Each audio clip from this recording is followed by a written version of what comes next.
Erev Tov, everybody. Thanks for joining our rescheduled because of this powerful, important, and difficult and also uplifting stretch of 48 hours from Leil Yom HaZikaron through Yom HaZikaron to Yom HaAtzmaut.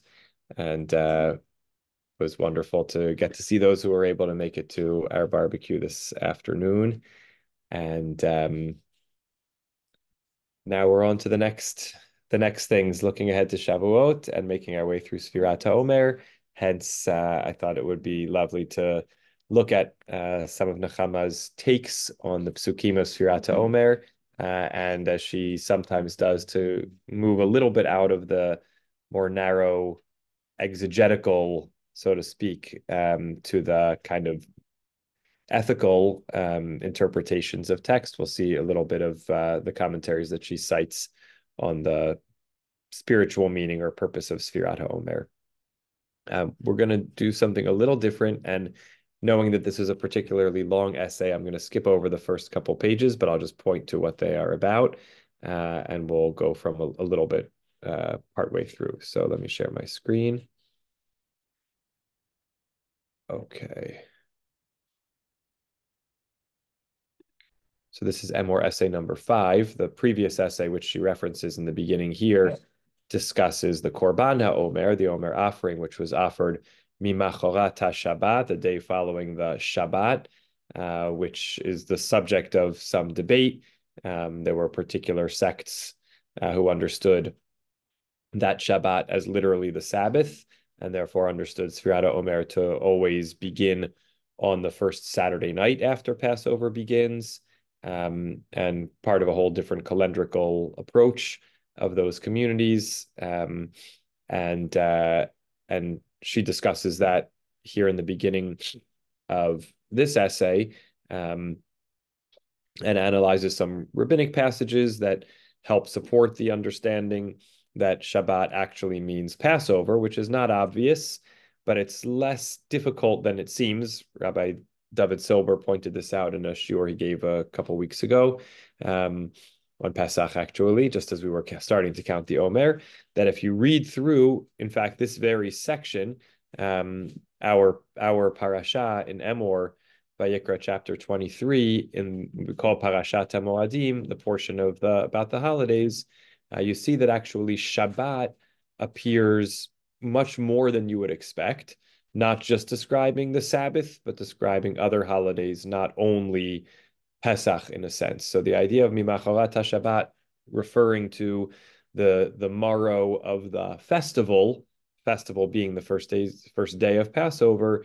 is less non-literal than it appears at face value. And she points out arguments that the Rambam makes, including from a passage in Yehoshua chapter 5, where it says that the people started eating of the produce of the land on the day after the Passover. And based on that, it certainly seems like, if that's what they were doing in the book of Joshua, and it says literally the day after the Passover, and our psukim say the day after the Shabbat, either we would have to say that year Pesach fell out on Shabbat in order to support the view that Shabbat literally means Saturday. Then for the passage in Joshua to make sense, either we'd have to say that Passover fell out on Shabbat, but in that case, just say Shabbat, don't say Passover, or offer some other difficult interpretation. So she cites a couple of commentaries, the Rambam, Gersonides, that develop these further supports for the idea that the starting point for counting the Omer is the day after the first day of Pesach and not the day after the first Shabbat after Pesach begins. So if you read through the essay, the first few pages, you'll see that in more detail. Now we're going to start here. Let us now discuss, again, I repeat this over and over, but it continues to be a challenge in reading Nechama. We don't have, major section breaks with Roman numeral headings or anything like that. So let us now sort of tells us that we've completed one whole unit and we're moving on to an entirely different textual component of this section dealing with the Omer. Gersonides is Ralbag, Rav Levi ben Gershon. So thank you, Adara, for that question. Yes. So let us now discuss the two apparently contradictory verses dealing with the counting of the Omer, the kind of thing which maybe we just are so accustomed to reading that we forget that they're actually contradictory, but here they are. Sheva Shabbatot Timimot Tihiana, right? The end of the verse instructing that we should count. 7 full or complete weeks is what they should be. Ad mimacharat Shabbat Hashavit Yispru Chamishim Yom. Until the day after the 7th Shabbat or the 7th week, you shall count 50 days. Okay, so let's just look at the psukim in their fuller version.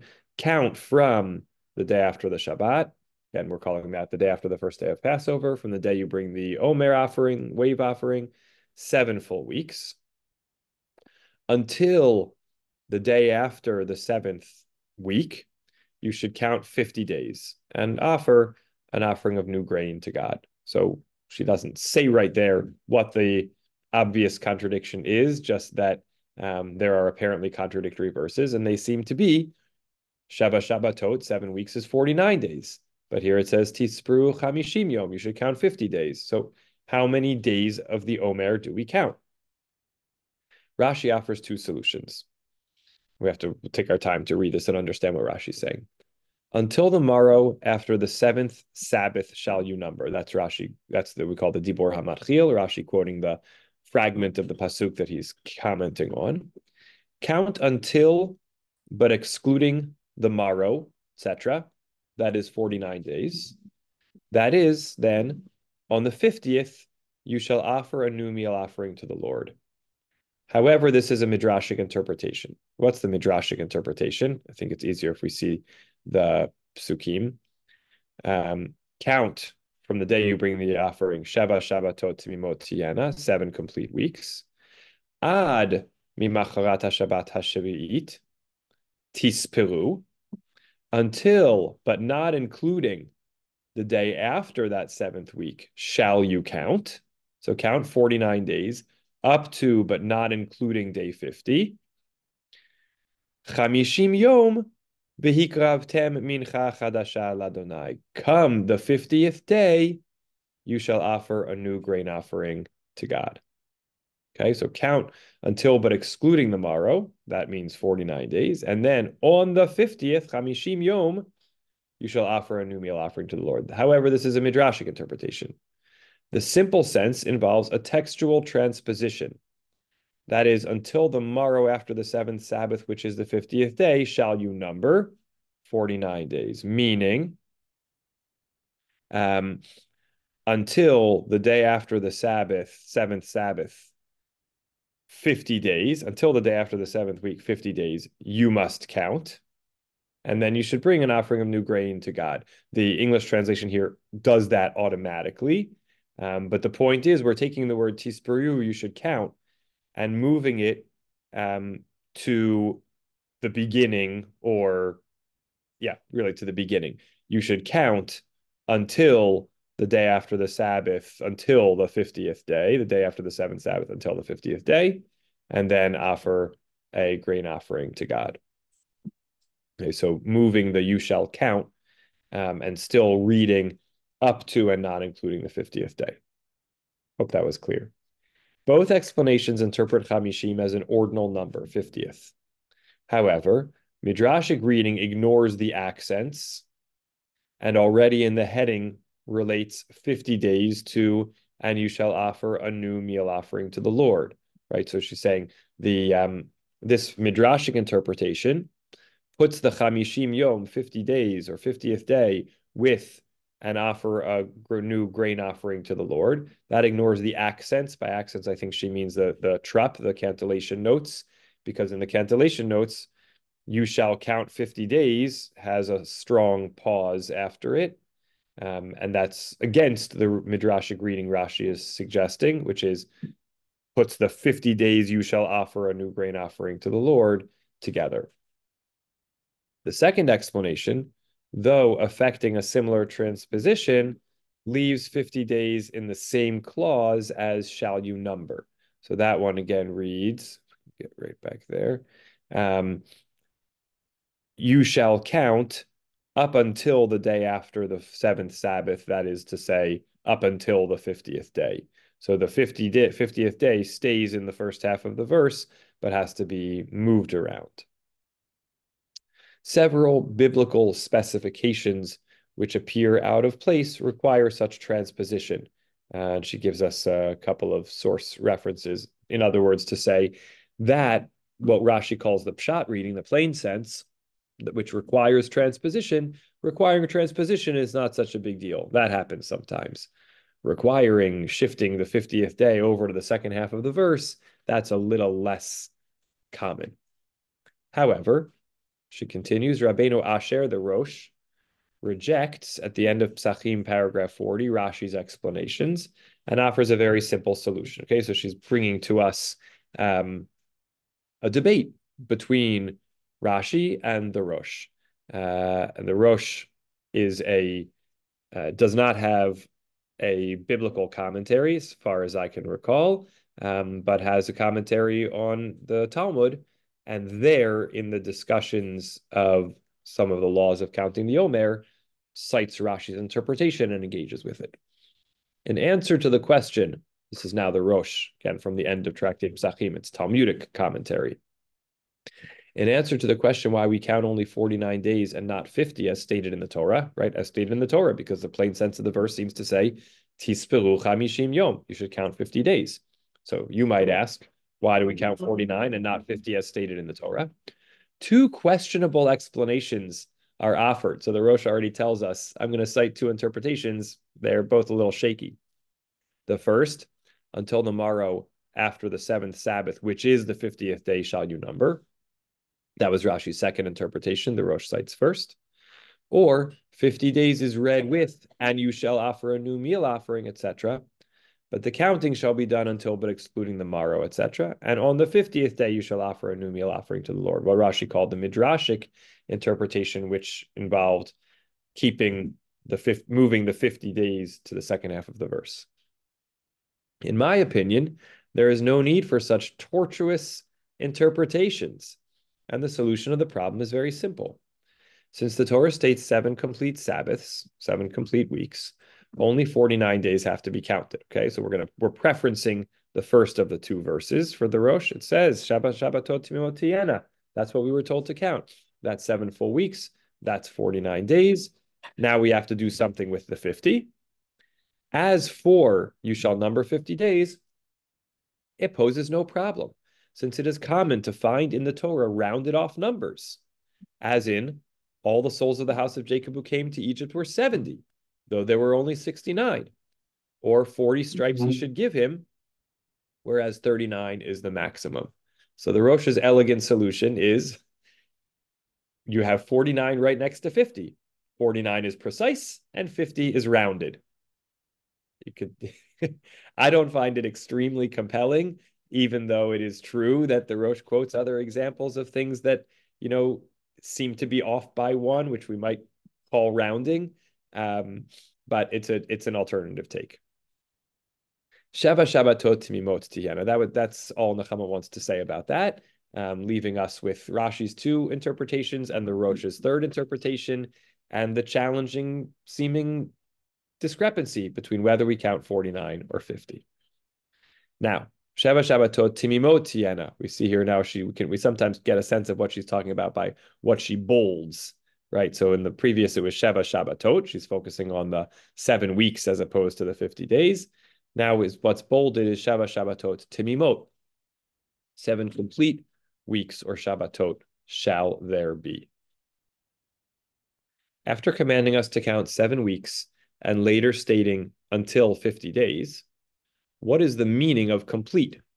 Okay, so now we're going to take a kind of flip approach and say, well, let's take one of Rashi's interpretations or the Rosh's, which privileges 49 over 50 and says 50 therefore is either referring to the next day, or it's up to but not including, or it's the rounded number, but everyone agrees it's 49.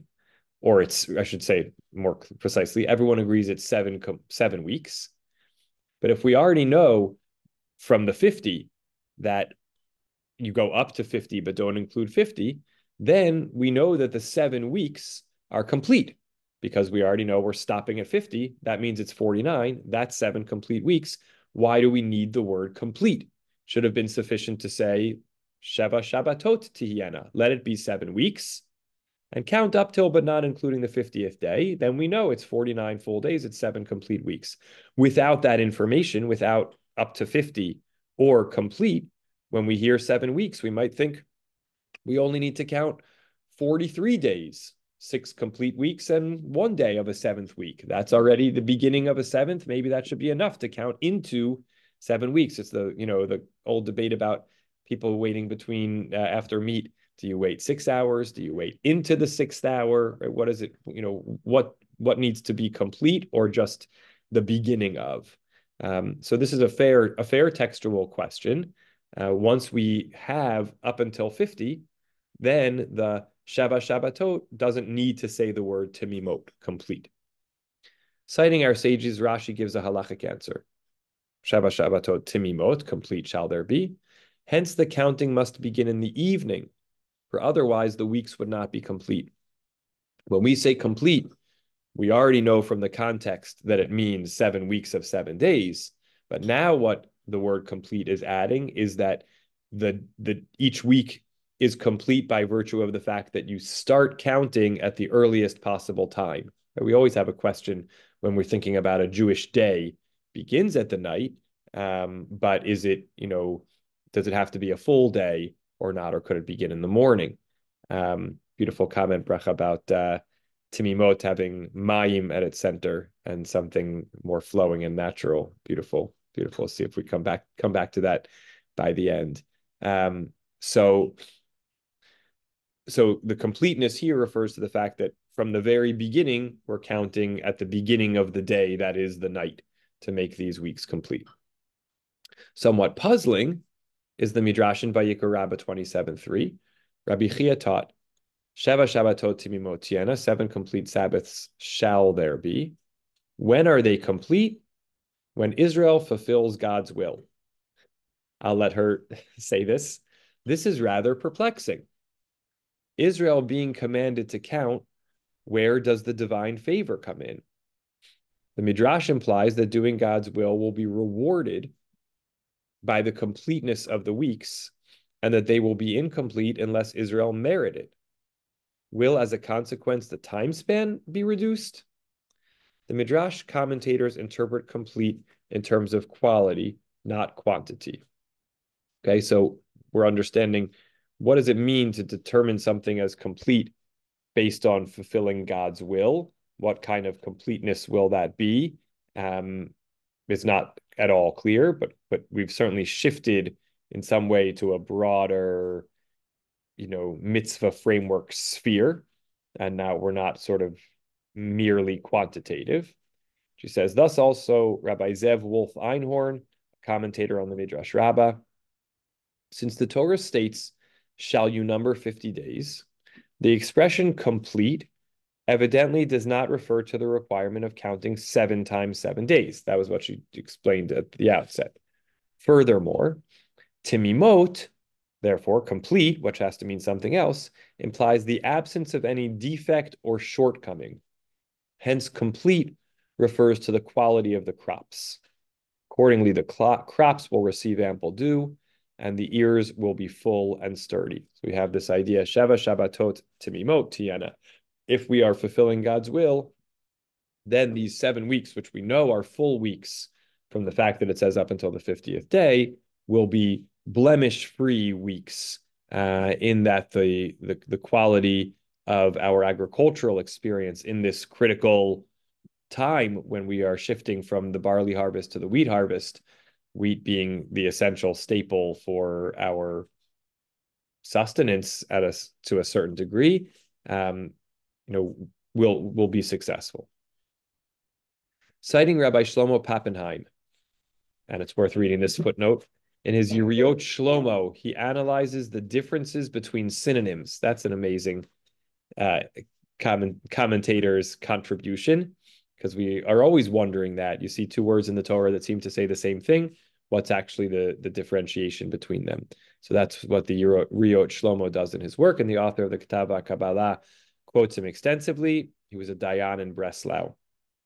So the Aktava Kabbalah cites him and supports this view that Tamimot must have to mean something about the quality of the agriculture or the experience of Bnei Israel during that time, that period of weeks, because of something about what the specific connotations of the word Tamimot is. Let's see this. This to me was one of the standout parts of this Nechama essay. So this is Kaktava Kabbalah commenting. As Rabbi Shlomo Pappenheim points out, Shalemot would be more appropriate, since Shalem, full or complete, denotes quantitative fullness, and Tamim, qualitative perfection. It's interesting to think in light of this about the verse, Vayavo Yaakov Shalem Ir Shem, when Yaakov, after he left the wrestling match and came to Shem, says that he came complete. And, according to Rav Shlomo Pappenheim, that has something about quantitative fullness. I think actually it's worth seeing. I think Rashi there says something about Shalem begufo, Shalem b'mamono, complete in his body and complete in his possessions. So maybe that is a kind of a quantitative fullness. So Shalem denotes quantitative fullness, Tamim, qualitative perfection. Thus, the iniquity of the Emori is not yet full. Kilo Shalem avon ha'emori ad ata. Their sins have not yet reached the weight that would justify their elimination. There was a certain number threshold hadn't been reached. Similarly, in Even Shalema, perfect weight, and Efa Shalema, just this past Shabbat, we read about these things with Tzedek. Here it is Shlema, denotes full weight and measure, right? Quantitatively complete. Examples of qualitative perfection are Se Tamim, a lamb without blemish, Tzadik Tamim, describing Noach, a just man and perfect, or the injunction from Devarim, Tamim Tiyeh im Hashem Elokecha. You shall be perfect with the Lord your God, that is to say, your faith should not weaken. In Vayikra Rabbah, I found the following explanation.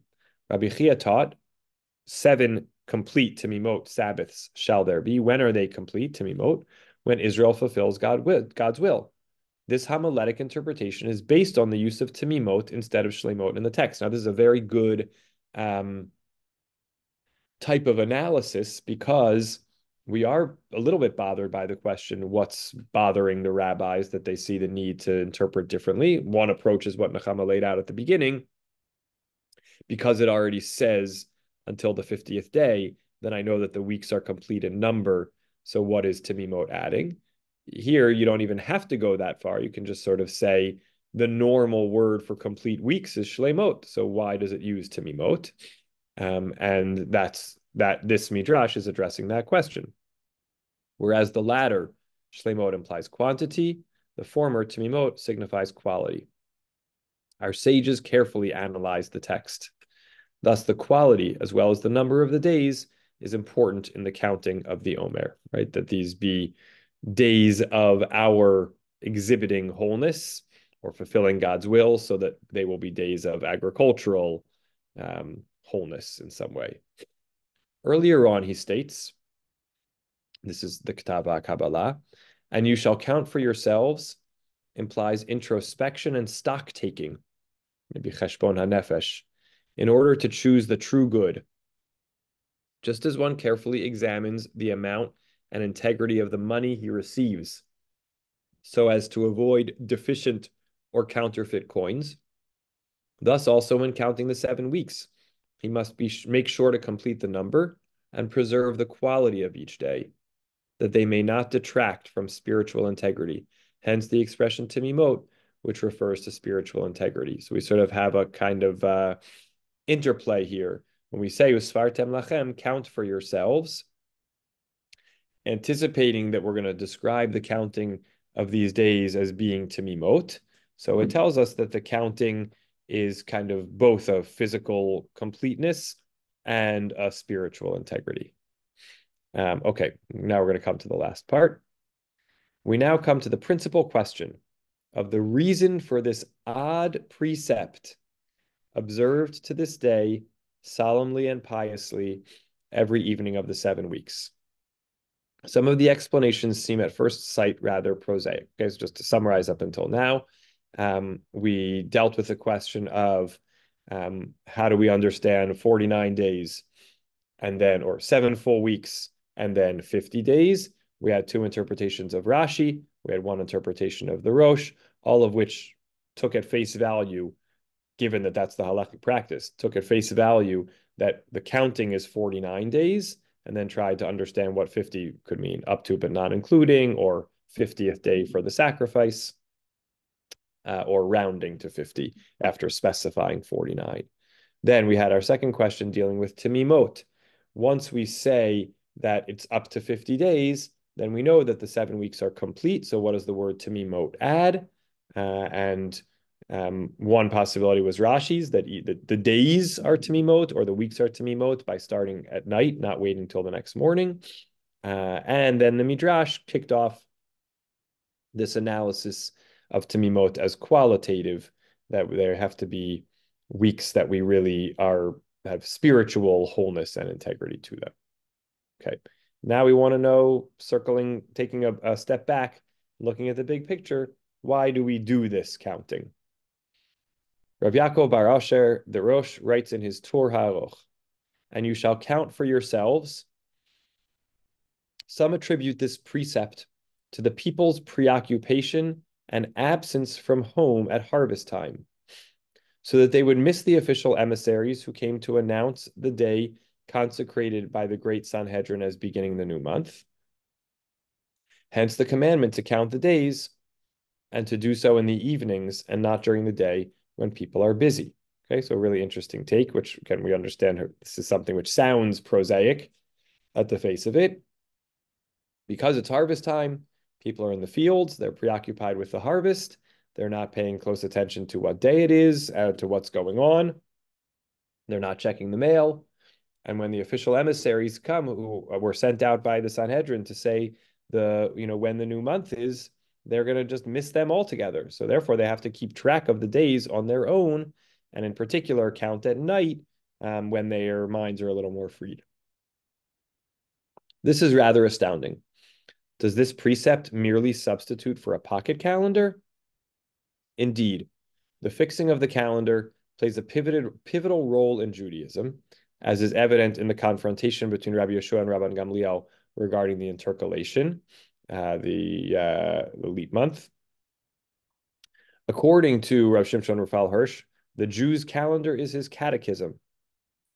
Nevertheless, there must be more to it. Okay, so as important as the calendar is, the idea that it's so important that we would establish this mitzvah of counting just because we want to make sure you don't miss what day it is doesn't seem to make sense. Sforno adds a spiritual dimension to the technical aspect. Here we go. Whereas the Shabbat, the Pesach, and the festival of unleavened bread are introduced jointly, and Hashem spoke to Moshe saying, since these commandments preceded the revelation on Mount Sinai, the remaining festivals are presented separately. Okay, let's just understand what's happening there. This Forno is pointing out astutely that we get a Vaidaber Hashem el Moshe Emor, right? These are always kind of bookmarks or bookends for sections. Tell Bnei Israel, these are my appointed times. We get Shabbat. We get Pesach, literally the Passover offering. And then we get Chag HaMatzot, the Feast of Unleavened Bread, 7 days.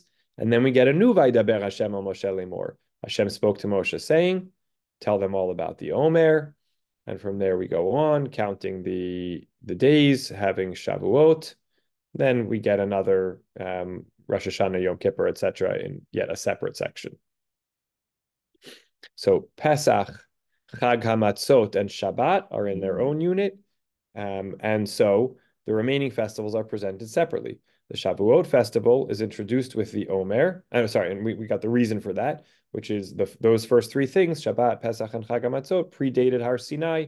They're sort of their own unit of prehistoric, so to speak, or pre-legal, pre-Sinaitic holidays. The Shavuot festival is introduced with the Omer because it marks the beginning of the harvest and the counting of the weeks, which terminate the festival or terminate in the festival as Chag HaKatzir, the harvest festival, and Chag HaShavuot, the festival of the weeks, on which we thank the Lord for preserving for us the appointed weeks of the harvest. Indeed, the pilgrimage festivals provide an occasion for prayers of thanksgiving. Thus, in the time appointed of the month of spring, our prayers focus on the spring and on the deliverance from Egyptian slavery.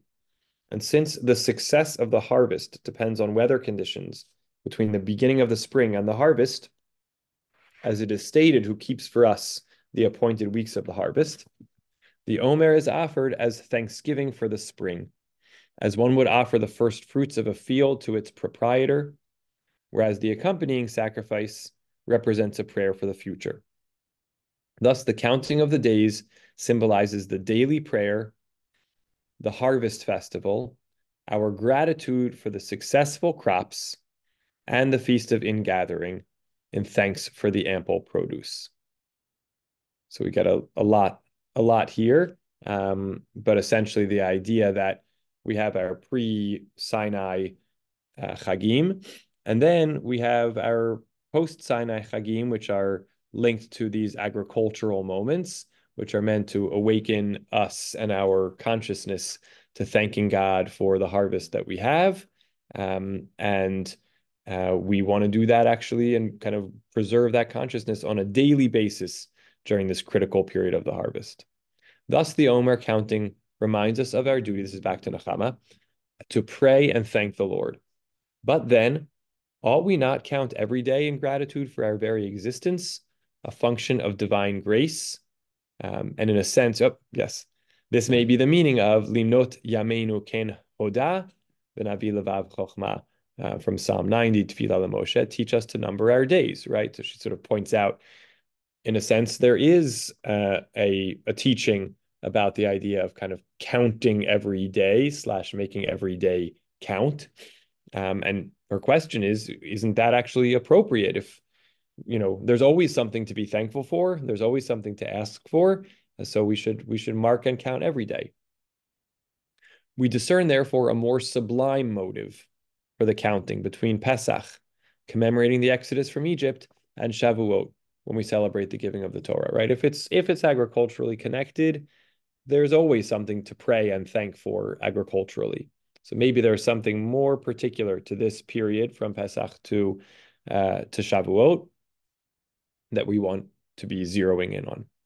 Thus, Rabbeinu Bechor Shor, quoting his father, "You shall number 50 days. The counting that God commanded is in honor of the Torah. This recalls a prisoner who received word from the king that he will be released on a certain date, and that 50 days later, he will be given the king's daughter for a wife. If only I am released," said the prisoner. When this came about, he said, "Now that the king has kept his word to set me free, he will no doubt also grant me his daughter." So he began counting the 50 days and finally married the princess. Beautiful. God likewise spoke to Moshe, "Go and take my people, the children of Israel, out of Egypt." And God added, "When you have brought the people out of Egypt, you shall serve God on this mountain, and I will give them the Torah." But when Moshe repeated this to the Israelites, they would not listen because of the hard labor, as we remember from the beginning of Parashat Va'era. They said, "We cannot believe in our deliverance from Egypt, not to speak of receiving the Torah." So when Israel left Egypt, they began to count in anticipation of receiving the Torah. This God granted them after 50 days. God thereupon commanded them to count the days every year in order to enhance their love of the Torah, that precious instrument with which the world was created. Now, it says, "I heard this explanation from my father of blessed memory." I assume that is meant to belong inside the Bechor Shor, since she says at the beginning, thus Bechor Shor quoting his father. It would be poignant if she also was saying that she heard this from her father, but I think it just belongs inside the quotation that this is from the Bechor Shor, who concludes, "I heard this explanation from my father of blessed memory." So here we have this beautiful idea that what's unique about this period of time is the sort of reminder of the count up, the anniversary of the time period of counting up to receiving the Torah, but not just in the, simple sense of counting to receiving the Torah, but the idea that this represents the count represents the moment in which we came to believe that God was a God who would keep God's promises, and therefore we were ready to kind of lean into the anticipation of the next covenantal moment. While we were in Egypt, we didn't believe we were going to be taken out, and we certainly couldn't believe that after that we were going to get the Torah. Once God took us out, rather than say like, well, yeah, what about the next thing? We sort of said, okay, now we believe in you, and now we're eagerly believe that the second promise is going to come true, so we're counting up to it. So when we count Sfirat HaOmer, we're remembering that transition to believing in a God that will fulfill God's promises and anticipating the anniversary of that fulfillment of a second promise, which was believed in, consequent upon the fulfillment of the first. Shibbolei HaLeket offers a similar explanation. The Midrash asks, why is Shavuot the only festival fixed by a count of days? Because when the children of Israel were told of their approaching deliverance, they were also told that they would receive the Torah 50 days after the Exodus. As it is stated, when you have brought the people out of Egypt, you shall serve God upon this mountain. Ta'avdun et Elokim ala harazeh. The redundant letter nun in ta'avdun, instead of the usual ta'avdu, this little nun sofit here, is an allusion to the 50, the numerical value of nun, days which were to elapse before serving the Lord, i.e., before receiving the Torah. Now, she says that Shibbolei HaLeket offers a similar interpretation. It's similar, but not the same, of course, because here we don't have the backstory of the disbelief in receiving the Torah. We just have the kind of, they were told about both, and they kind of believed in both. Whereas the first story is when they were told about both, they couldn't believe in the first, let alone the second. Israel, in loving anticipation, counted the days which, in their eagerness to receive the Torah, seemed to pass slowly. It's interesting, even in the Midrash, that the Bechor Shor, in the Bechor Shor's parable, it seems like we don't have the sense necessarily that the days passed slowly for them. They may even have passed quickly, but in the Shibbolei HaLeket, the days seem to pass slowly. Hence, the counting of the days was commanded for all generations, I guess, to connect to that first count, which was with so much eagerness that the time seemed to drag on. Haketava Kabbalah explains the injunction, and you shall proclaim on this very same day that it may be a holy gathering to you in this context. The counting, we are told, reflects our longing for the day of the giving of the Torah. Such counting expresses a yearning for the delight that lies in store, as in the case of the Exodus, whose goal was the granting of the divine Torah. As it is stated, when you have brought the people out of Egypt, you shall serve God upon this mountain. This then transcended the physical freedom from servitude. We were therefore commanded to count the days from the first day of Pesach until the day on which we received the Torah, and thus express daily our longing for this exalted day until its arrival. At this point, the Torah enjoins ukratem, you shall proclaim on this very same day, i.e., when you reach this day, then mikra kodesh, it may be a holy gathering. Indeed, ukratem or kara applies also to drawing near and reaching an object, as in an Avshalom met by Ikra, the servants of David, right? Likrat is to kind of to greet. So this sort of calling out or proclaiming also seems to indicate coming near and greeting something. And there happened to be there, or had come there, Nikra, a worthless man. Moreover, the verb kara also applies to an intentional meeting and not only to an accidental event. Thus, whom righteousness met, Yikra'uhu, wherever he set his foot, which Onkelos renders, he approached his destination in truth, i.e., righteousness or truth served him as an ever-present standard. So the idea of calling out, just looking at this verse. Hold on. Where did that go? Sorry. 21.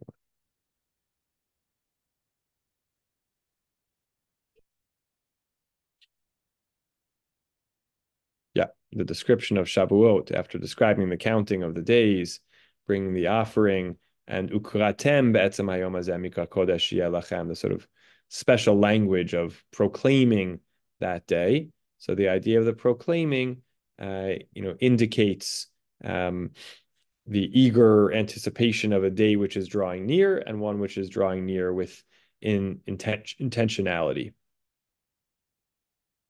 The counting thus expresses our yearning for the Torah, the ultimate goal of the Exodus, of Israel's release from slavery.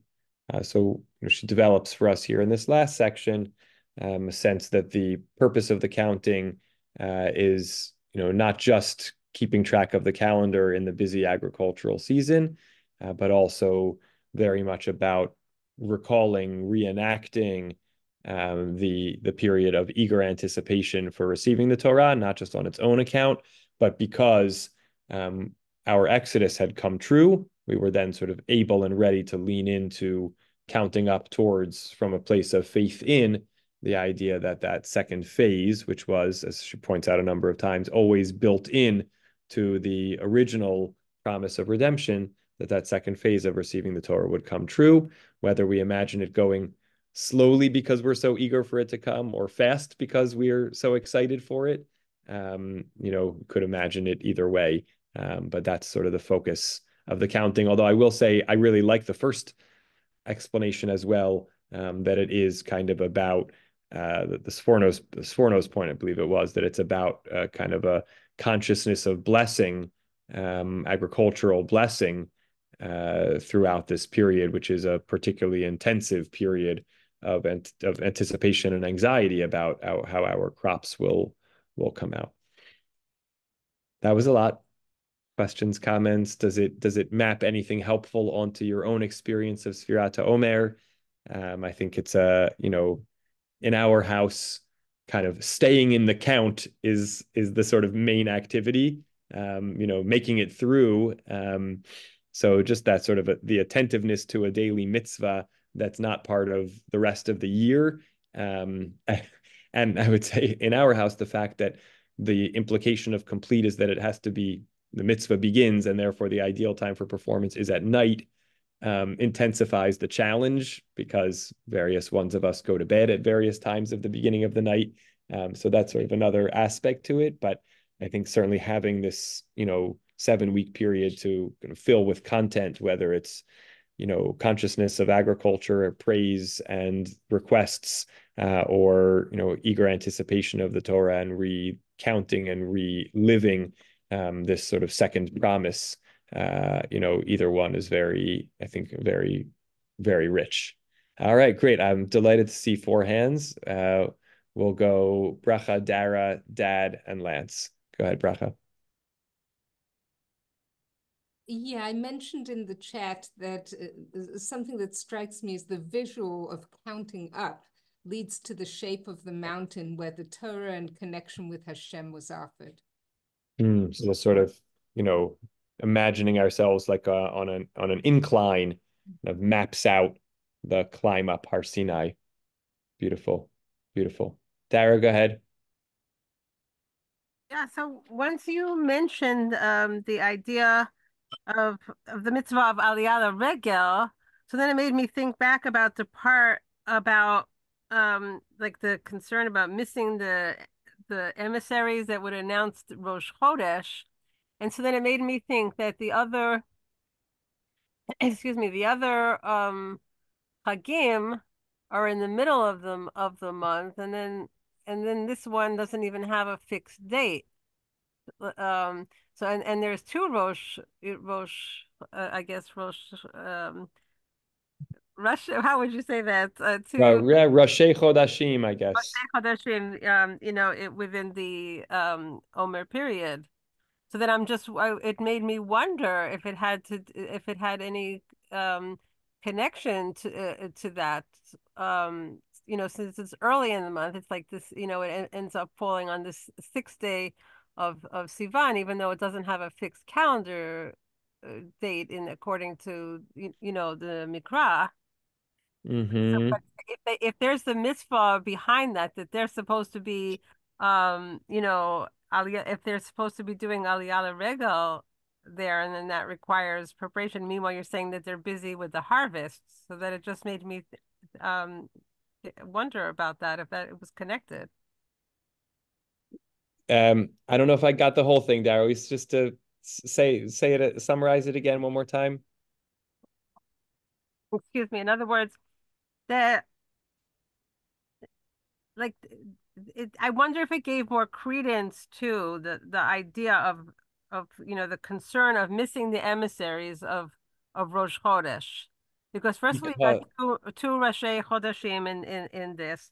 You have a Chag that requires Aliyah Regel that's not fixed to a calendar, and also actually is much earlier in the month than the other two. Good, good, good. So the reading of the Sforno, which Nechama said, okay, the calendar is important, but could that really be the whole purpose? You're defending by saying, think about how high stakes this is. You have two Rosh Chodeshes, and then this holiday, Shavuot, out of all of them, is one where you don't have a lot of time to get it right and get to Yerushalayim. So, that is an important factor to consider. Yeah, that's great. Thank you. Dad, go ahead. Nechama doesn't mention this, and I don't know if it's because of her background, but the Kabbalists added a custom to taking the seven lower characteristics of God and doubling them, and you count each day, and then you add chesed shebechesed, and that enhances the qualitative aspect of the counting of the Omer. So each day you are increasing your midos.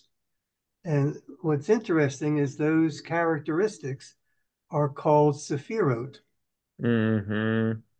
And I just wonder if they added them to the Sephiros Omer because they were called sephirot. Right, right. Interesting connection. And I don't know a lot about, other than sometimes glancing over to see like, what can I play around with this, the interplay between these two terms. I don't know really what the kind of content or idea or takeaway is supposed to be, but it certainly adds a dimension of contemplation of God's qualities, and and I would say how we want to try to emulate those qualities as best we can. So that's another instance of of content filled in.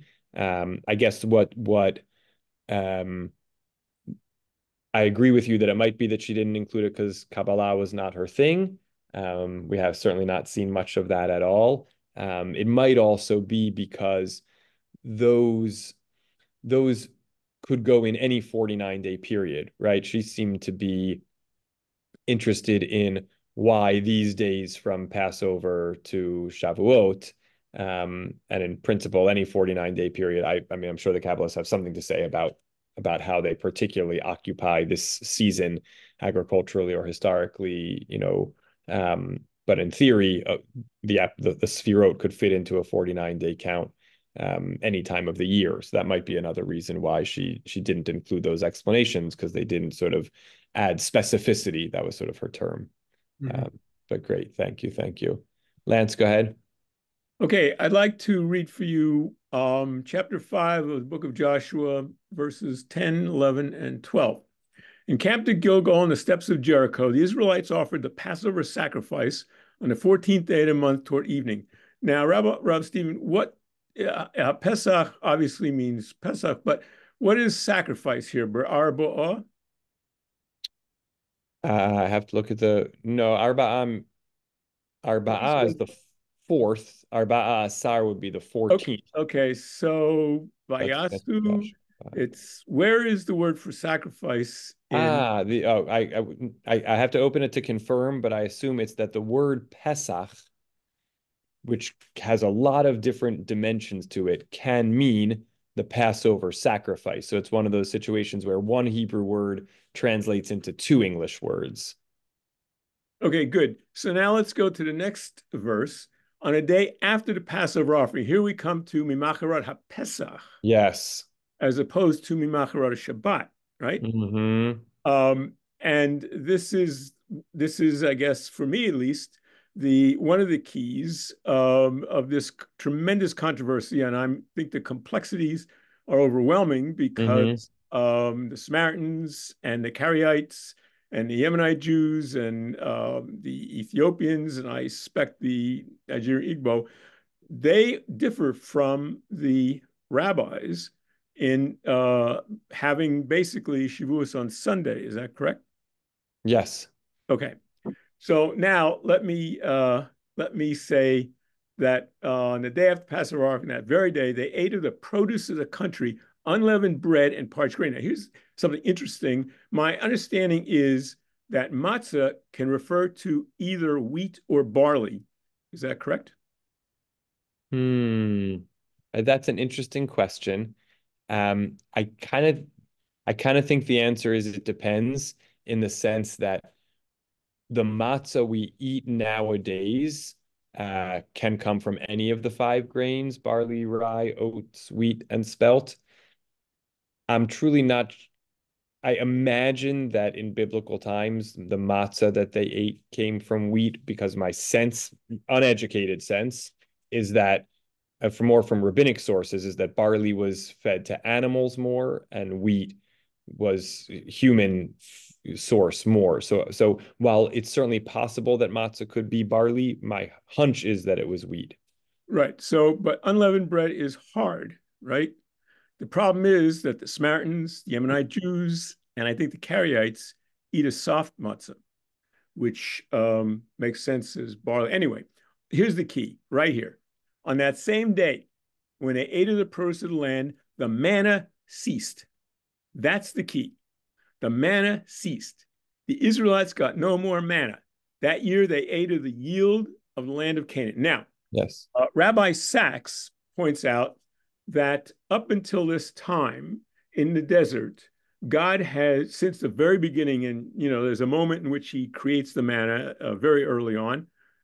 He has provided the food to the Hebrews, to the Israelites wandering in the desert.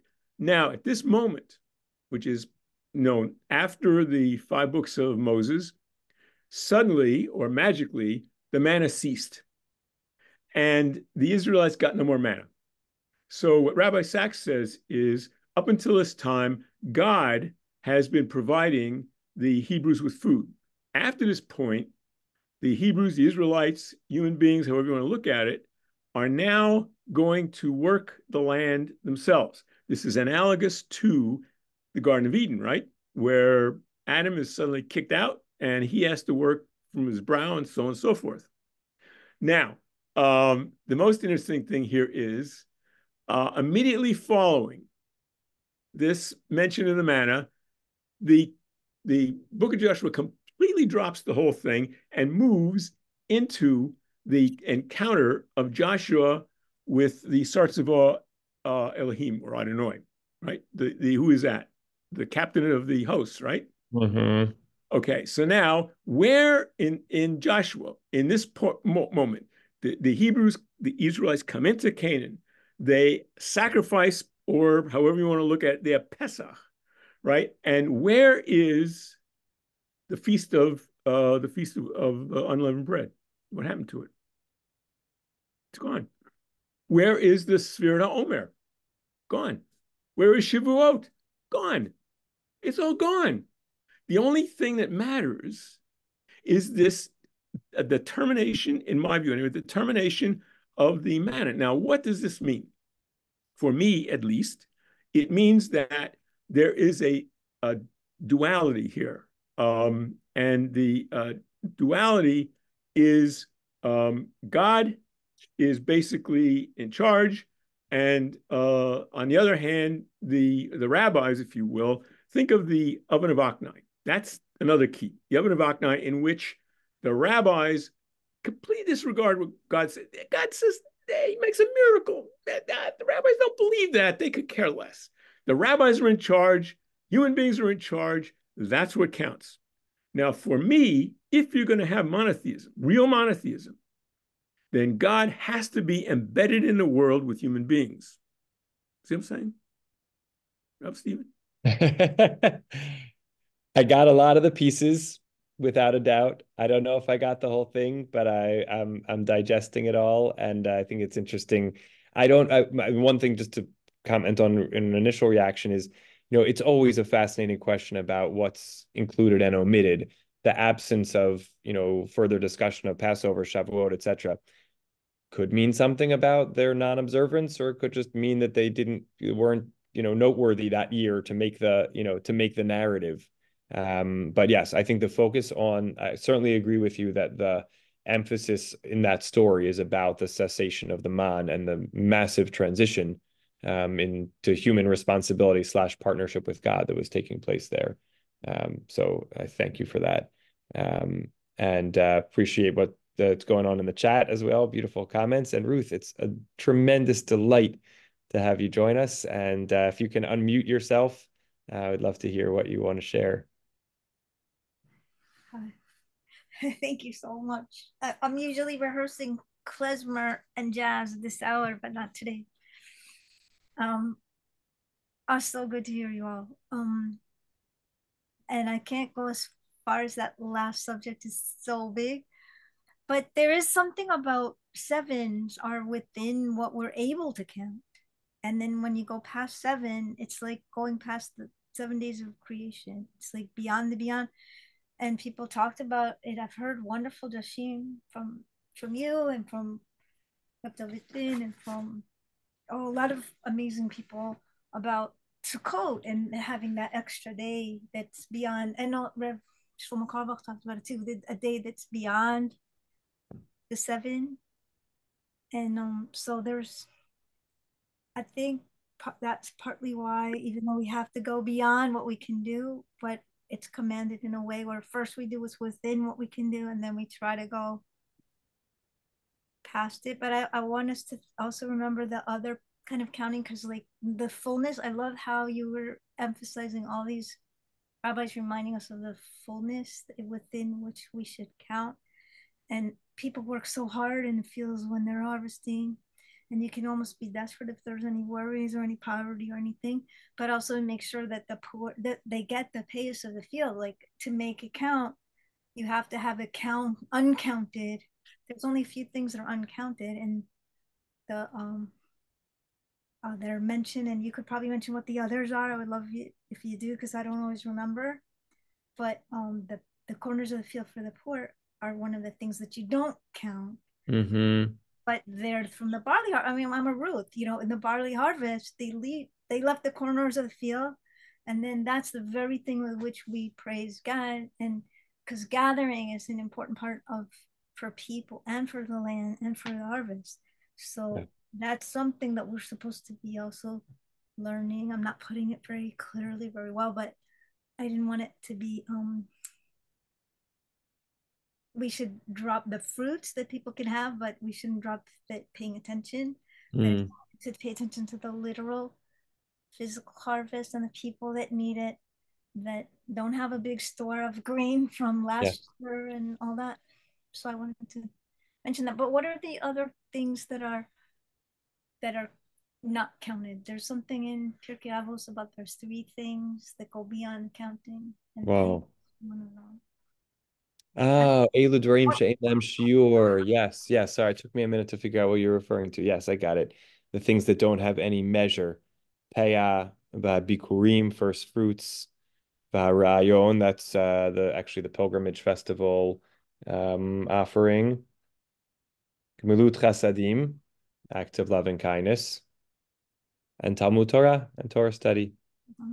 All kind of cohere in this teaching. So beautiful. Yeah, I like and part of learning it. Things with you. Thank you. I kind of like the crossover between dimension of your comment and Lance's comment, which is Lance is pointing out the cessation of the man and what that sort of indicates about, in a sense, God stepping back and transitioning to human responsibility. And then you're sort of talking about the 7, not yet 8, kind of focusing on human responsibility, but and human capacity, but a longing to kind of transcend our limits in a certain way. So that's great. Okay, Nechama did a great job of provoking our thoughts and interpretations with this beautiful wide range. I'm going to see if I can find the Sefer Yeriot Shlomo, Rav Shlomo Pappenheim's study of synonyms, and see where else it might offer some good teachings. So thank you to everybody, and look forward to next week. I think we may have one more week where we are shifted to a Tuesday. Yes, in fact, it's next week. Next week will be one more week of Tuesdays instead of Mondays on account of the JCRC dinner. The following week is Memorial Day Monday. I'm still planning to learn Monday night. Hope that will work for us as well. And so we march forward. So thanks to everybody. Have a wonderful night. Love to mom and dad. Good end to Yom Ha'atzmaut. Bye. Don't forget to count the Omer.